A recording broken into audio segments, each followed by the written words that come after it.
and welcome back to another week of our mood temperature quilt along. Look at the state of the weather. I really could not face sewing today. My plan was to sew my first block, but it's rainy, it's miserable. So instead, I thought I'm going to have a cup of tea in my favourite mug and just tell you a little bit about the quilts that inspired me to start this quilt. And my two favourite ever temperature quilts are both quite similar in design in that they are not pieced, they are applique. The first one is Joe Avery's.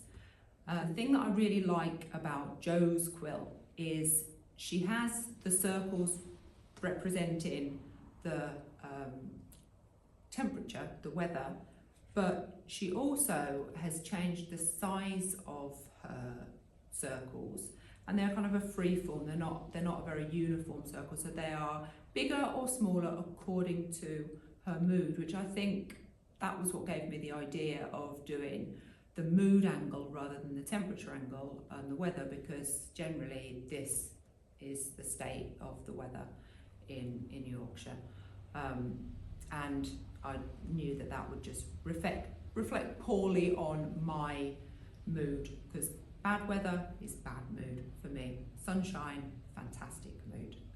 I am definitely part lizard in that. So yeah, Joe Avery's quilt is a really gorgeous festival of colour and these freeform circles, and she's a quilter that I really admire anyway. I love her work.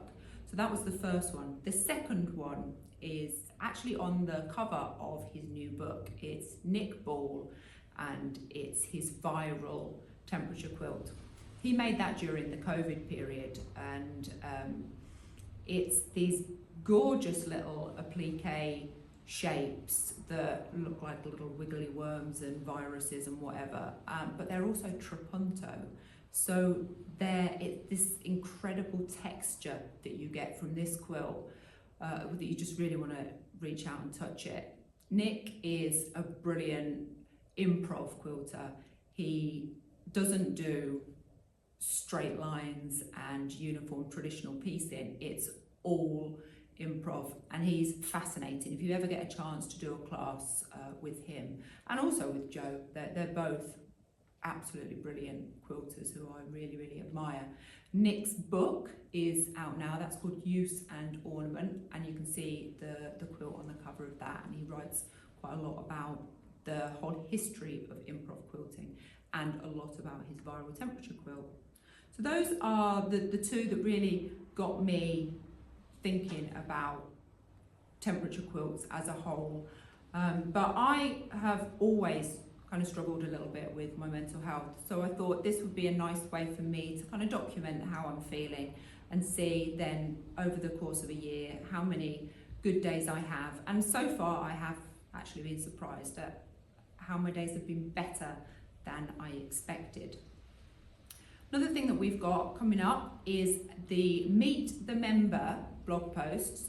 This is something that we always used to have on the blog, but we have revamped it, and we need more members. So please comment below and we can get in touch with you if you're interested in sharing a little bit about your quilting story, maybe your favourite quilts and what have you. And do you have a favourite temperature quilt? Have you made a temperature quilt? Again, comment below. I'd really love to see them if you could share with us, and let's have a conversation about quilts.